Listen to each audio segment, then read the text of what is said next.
Assalamualaikum warahmatullahi wabarakatuh. Pada kesempatan kali ini saya akan bahas biografi lengkap Syekh Hasan Al-Basri. Hasan lahir di Madinah kira-kira tahun 30 Hijriah. Dia tumbuh di rumah istri-istri Nabi, terutama rumah Ummu Salamah.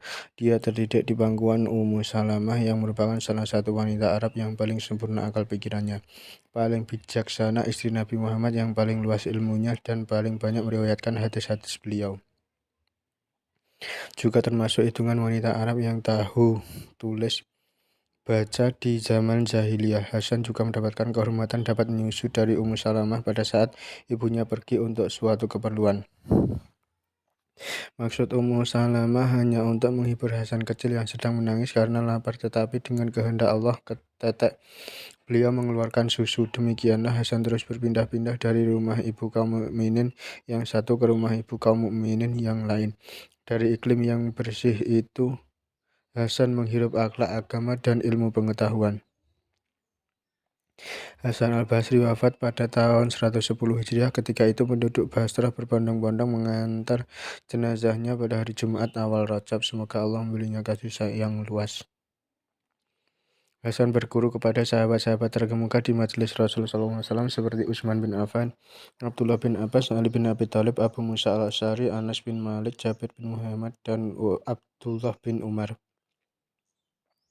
Lalu dia pindah ke Basrah bersama kedua orang tuanya. Basrah pada saat itu adalah salah satu pusat keilmuan terbesar. Masjidnya selalu ramai dengan para sahabat yang datang silih berganti, terutama Abdullah bin Abbas yang selalu disertai oleh Hasan Al-Basri. Dari sahabat inilah dia belajar tafsir, hadis, dan ilmu membaca Al-Quran. Dari sahabat lain, Hasan belajar fikih, sastra, dan bahasa, hingga menjadi orang yang ilmunya paling banyak pada zamannya. Akhirnya banyak orang yang mendatangi majelis pengajian Hasan yang menjadi banyak dicintai dan namanya terkenal kemana-mana.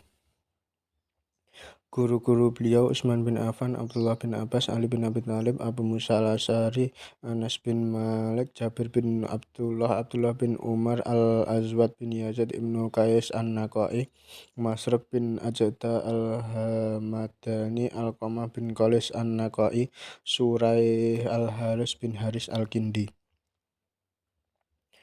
Murid-murid beliau Ahmad bin Sulaiman, Imam Malik bin Anas, Imam Abu Hanifah, Muhammad al-Hasan, Sa'id bin al-Musayyab, Amr bin Surahbil As-Sa'bi.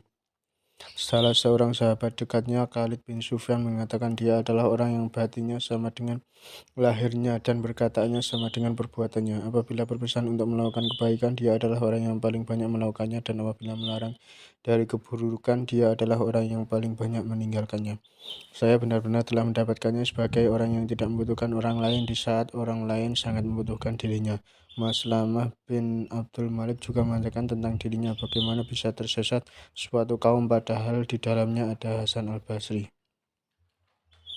Dia tidak pernah meninggalkan memberikan nasihat kepada para penguasa apabila hal itu dianggap benar, meskipun keras, sampai pada saat dimintai pendapat oleh Umar bin Hubairah tentang perintah yang diberikan oleh Khalifah Yazid bin Abdul Malik yang menurutnya tidak tepat. Ibnu Hubairah, takutlah kepada Allah dalam melaksanakan perintah Yazid, dan jangan takut kepada Yazid dalam melaksanakan perintah Allah. Ketahuilah bahwa Allah pasti melindungi dari Yazid, sedang Yazid tidak mampu melindungimu dari Allah.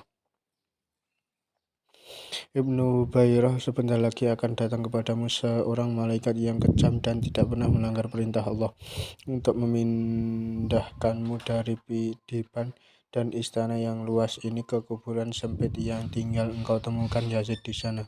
Sebaliknya engkau akan menemukan amal perbuatanmu yang melanggar perintah Tuhan Yazid.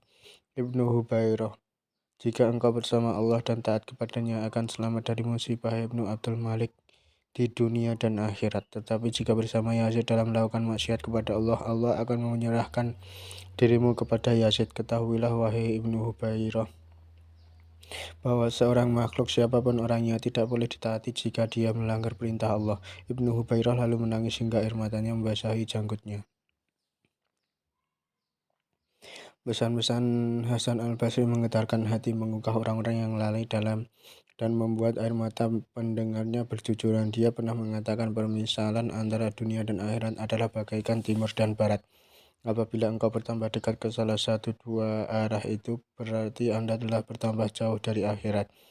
Duanya adalah kampung, permulaannya susah payah dan akhirnya kebinasaan. Dalam barang halalnya perhitungan dan dalam barang haramnya siksaan. Barang siapa merasa cukup dengannya, dia telah tertipu. Barang siapa yang membutuhkannya, dia bersedih. Wallahu a'lam bishawab. Semoga bermanfaat. Assalamualaikum warahmatullahi wabarakatuh.